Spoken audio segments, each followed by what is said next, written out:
Good morning, everybody. How you doing today? My name's Andrew. I'm Papa. I'm Daniel. I'm Callie. I'm Petey. I'm Megan. I'm Aunt Becky. And we're some of the Veggie Boys. And girls. And we'd like to thank you for stopping by. If you're new here, please consider subscribing because we can grow a lot of stuff on the farm, but one thing we can't grow is this channel without your help.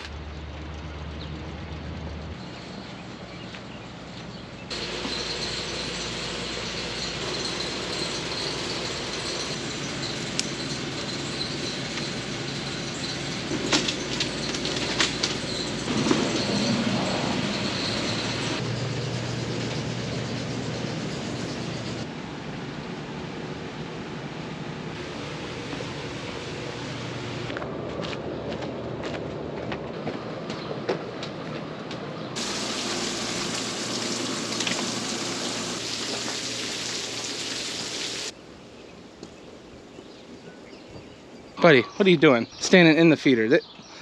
This can't happen. They don't even let you walk around.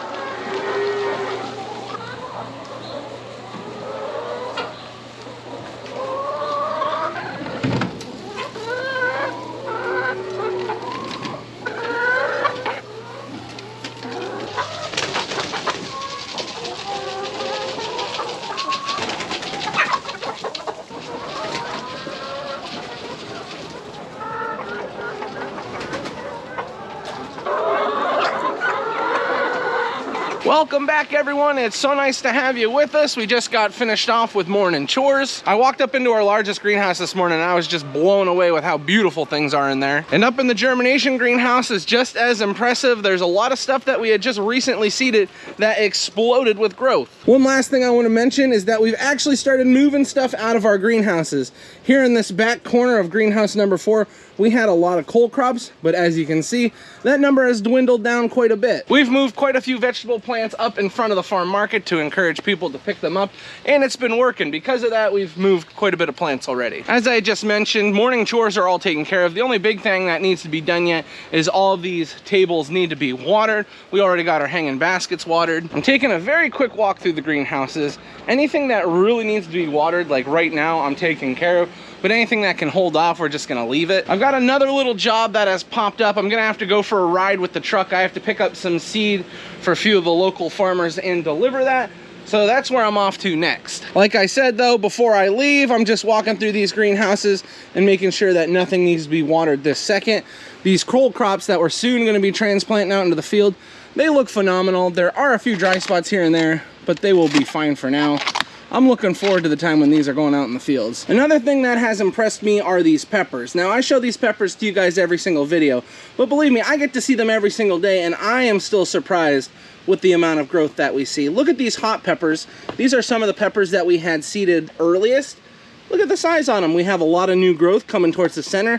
That's very encouraging. As it looks right now, I think we're gonna be able to get through the early part of the morning without having to worry about watering. That's a good sign. And lastly, down here in greenhouse number 6, where we've had our newest transplants of cole crops and lettuce, they seem to be doing completely fine.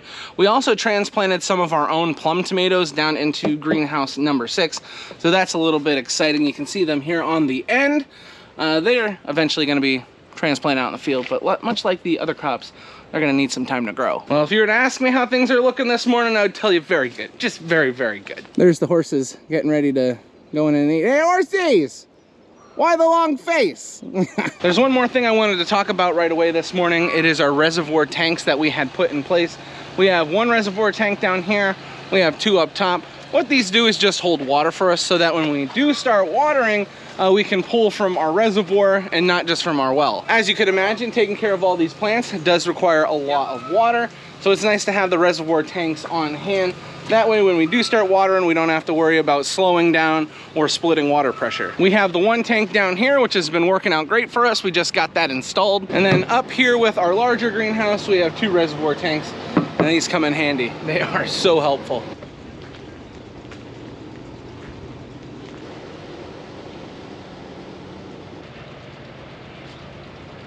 Up in the front of the farm market is looking pretty good. We have got quite the selection here.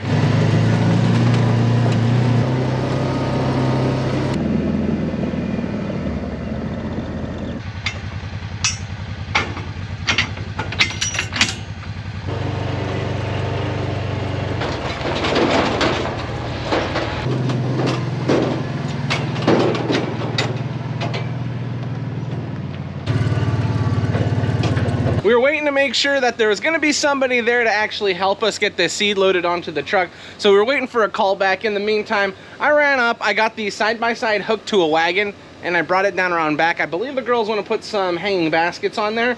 They're actually going to take it up top and park it so that more of the customers can see the hanging baskets. Another thing is the hanging baskets in greenhouse number 5, they are starting to get a little bit larger, and when they get larger, they can actually grow together. So we kind of want to get them separated. And we also have these hanging baskets just sitting on this table that also need to be hung up. I did just get the call that I can run and pick up the seeds, so that's where I'm off to now. We're going to hop up in the truck and get going.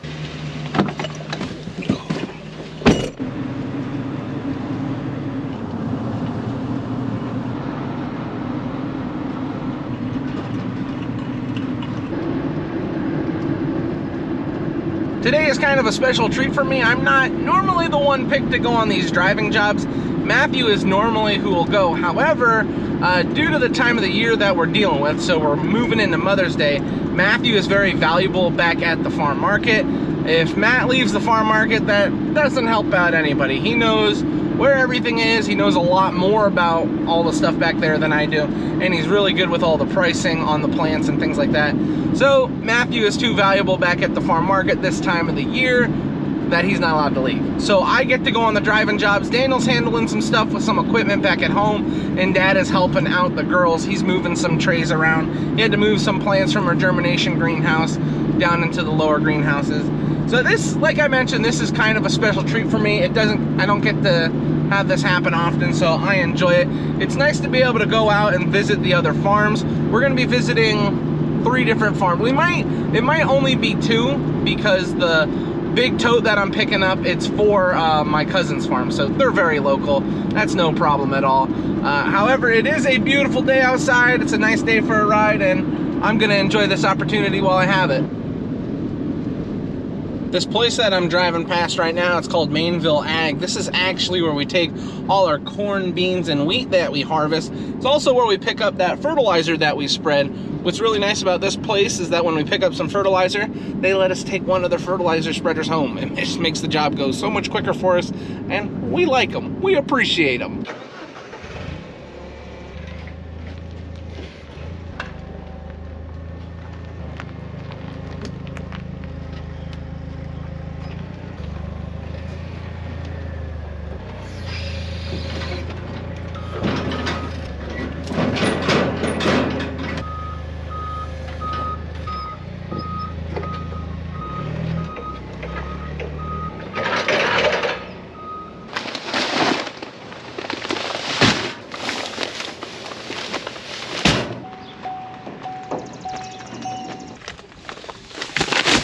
We've got our alfalfa up here in the front seat with us. I've got the beans on our back, and we're now on our way. This place is very interesting. One of the things that they're really into is agritourism. I've brought my wife up here a couple times actually. We went and did like a corn maze, and they have like pumpkin picking, all types of stuff. They have really good strawberry, like I don't know, they always have strawberries. It's really cool. But yeah, this place is really nice. They also sell Pioneer seed, so when we're looking for something that we can't get, they oftentimes will have it. So we work with each other whenever we can. And now that I've got my stuff, I'm gonna make the deliveries. I just got the alfalfa seed delivered. When I showed up, they were spreading liquid manure. It smelled great. He said he was on his 61st or his 62nd load. That's a lot of manure. I had called Dad and I asked him if I needed to deliver this big tote of seed on the back. He said, nope, bring it home. They're gonna come and get it. So that works for me because we were getting close to lunchtime and I can't miss that. I just got home with the truck and I was looking at the side-by-side. There seems to be quite a few bags of corn seed on here. You guys know what that means. Test plot. I think that's what we're gonna be working on after lunch, trying to get this test plot planted. Just have to wait and see. Just got in for lunch and it looks like we are having BLTs today. Woohoo! Now those of you that have been watching for a few years will recognize this field pretty quickly. This is where we plant our test plot every single year. Now normally with farming, you don't want to be planting in the same spot every single year with the same exact crop.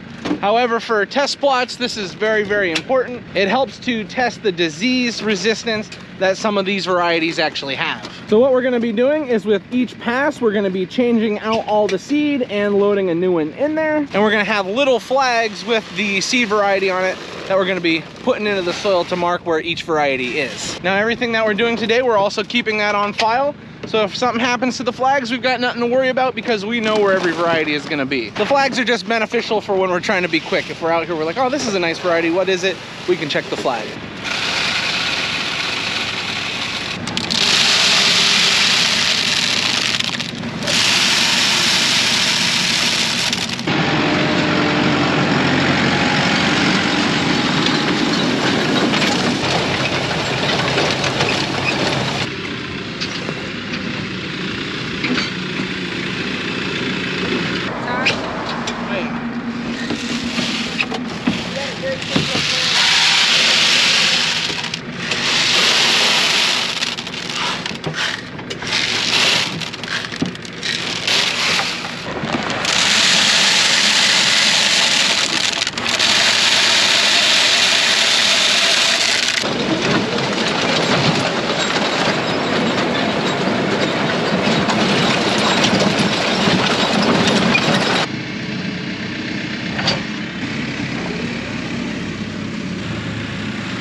Now, the variety before this one that we had just planted, it was an interesting one because it actually did the best for us for corn varieties that were under 100 day.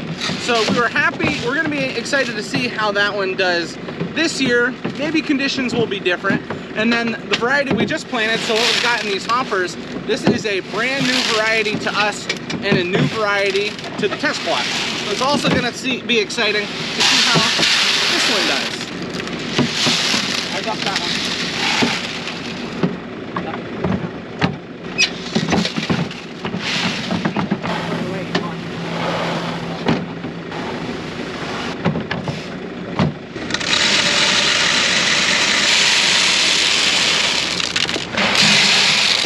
Now, one of the biggest reasons why we're doing this test plot is because my dad actually sells Pioneer seed. So all the corn seed, all the bean seed that we're gonna be putting down, it is Pioneer varieties, and he sells it to the local farmers in the area. Now, a lot of the local farmers want to know what corn is gonna work out best for their situation. Because our growing conditions are very similar to the people in the area, we like to do a test plot so that we can have plenty of information for the people locally. Not only do the people locally get access to that information, but everything that we do goes back to Pioneer, and they can use that information to help out any other farmers that have similar growing conditions to us. There's a lot of benefits just from the amount of information that comes out of one of these plots. Now, you might be asking, what do we get? Because it is a lot of hassle always changing the seed out on this planter and having to go back and forth and keep track of all this information. Well, for every test plot that we plant, we get to keep all the seed. They actually give us the different varieties to plant and try out. They want the information, but as a farmer, they let us keep all the corn that we harvest. So we do gain some benefit from this financially, but we also get to know what corn works good in our area. So when we're planting a bulk of our corn crop, we know what corn to put down, and we know what beans to put down locally. There's so many different things that affect corn and beans. We could talk about temperature, we could talk about moisture, but elevation is also a big one. So if there's farmers locally that corn doesn't do well for them, it could be because of elevation. If they have a similar elevation as us, we can help them find another corn that works out. You know, there's so many different things when it comes to soil, elevation, moisture, that could affect your corn harvest. And that's why it's so beneficial to have someone locally that's planting the same thing as you. Now, my dad, because he's been doing this for a long time, he's developed close relationships with a lot of the farmers locally, especially the ones that he sells corn with, but also the farmers he doesn't sell to.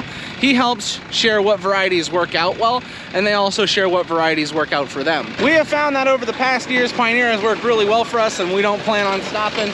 They've been really good to us, and the varieties that we've seen, they've been pretty spectacular. One of the other things that we look at all the time too is we got to see how the seedling vigor is of each variety, which varieties come up in colder weather, drier weather, wetter weather. So those are all different things that are bred into the varieties. We also test the stalk strength to make sure, see how the stalk strength is, that the variety will stand because of the wind or whatever natural disasters you have or whatever things come about. You want it to stand well. So those are some of the other things that we're looking at too, why we plant the different varieties.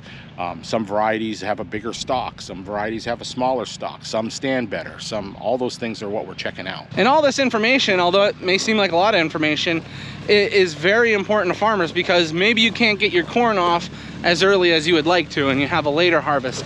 Well, stand is very, very important for you. There's so many different things that we're going to be able to retain because we're doing this test plot. And one, it helps us to be better farmers, but two, it also helps us to help the people locally. This is a very big deal for us. I've been doing it ever since I was a little boy, and it's always been something that's exciting because, I don't know, it's just cool. It's like we're corn scientists.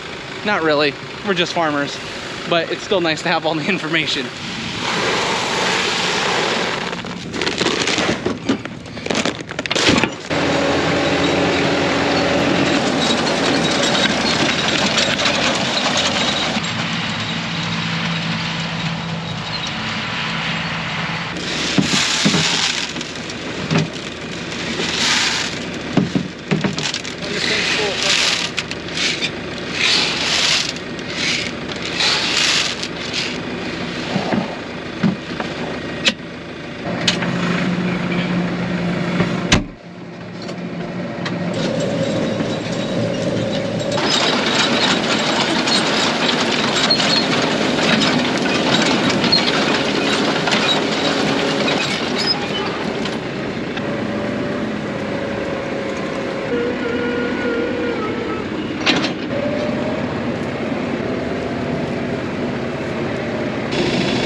We've been moving pretty quickly. We've only got 2 more varieties to do after this one. We started off at about 94-day corn, and we're gonna be finishing up at 109-day corn. Now for us personally, we like to plant anywhere from 100 to 105-day corn. So some of this corn is a little shorter than we like, and some of it is a little bit longer. However, there's different farmers doing different things, so we wanna test everything we can. And the reason we're doing that is we sell seed on the other side of that mountain. If you look over there, you see that mountain? They have an 8 to 14-day longer growing season because of the Susquehanna River. So they plant longer season corn over there than we do. We're in a colder valley.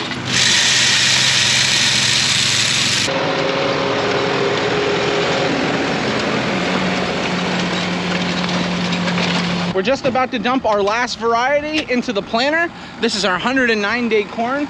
So once Daniel finishes, he's actually gonna do his end rows as well. And he's gonna do one more pass back to us. I mean, it's gonna be a little extra this variety, but that's fine.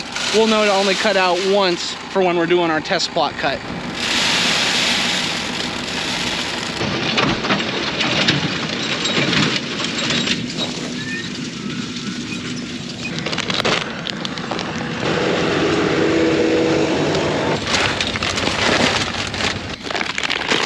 Put them right in the back. Yep.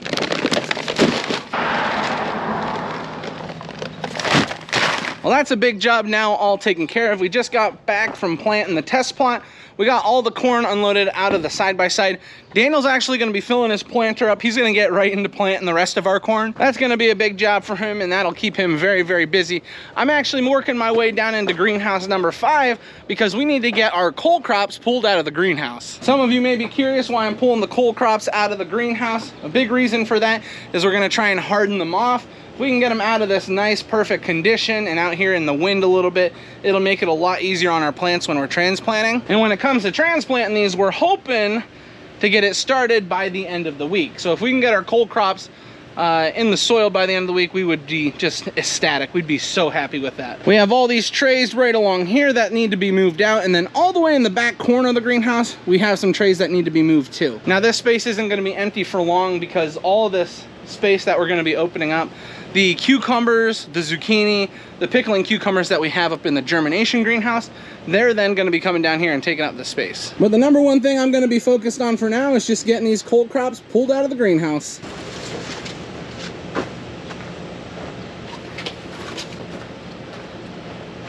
This is one of the reasons why we're bringing these out. They're a little on the flimsy side, so we want to toughen these things up so that nothing happens to them when they're being transplanted. They don't get broken. But what I'm moving right now is some Blue Vantage cabbage.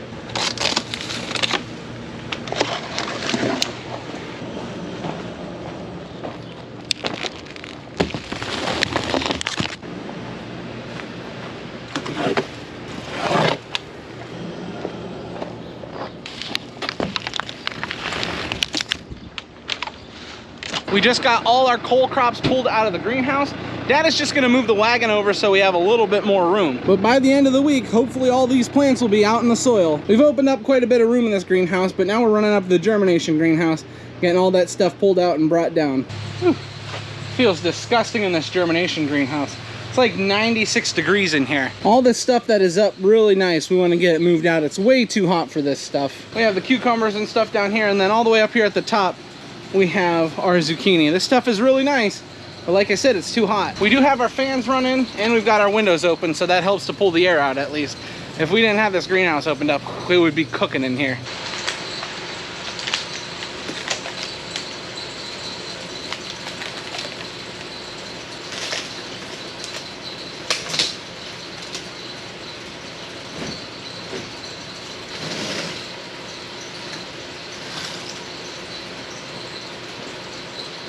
I just got the last of the pickling cucumbers and the zucchini pulled out of the germination greenhouse.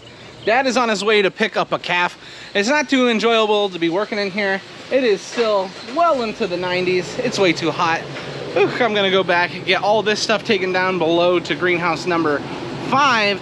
And then I might have to grab some peppers that the girls were transplanting and move them into greenhouse number 6.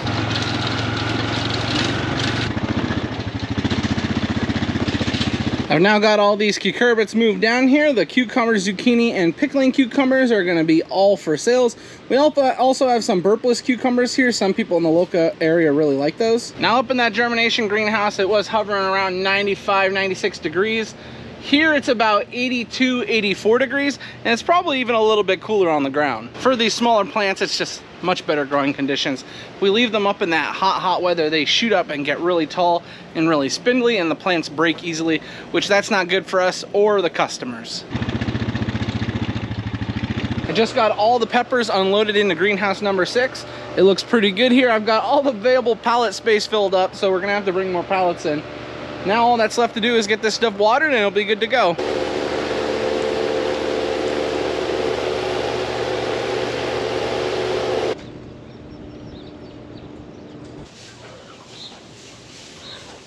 Well, everyone, I just got home. You can see Mommy, she is finishing up some dinner that she had made for the babies. They're all done with eating. Hi! You got sauce on you. And hello, Ronnie.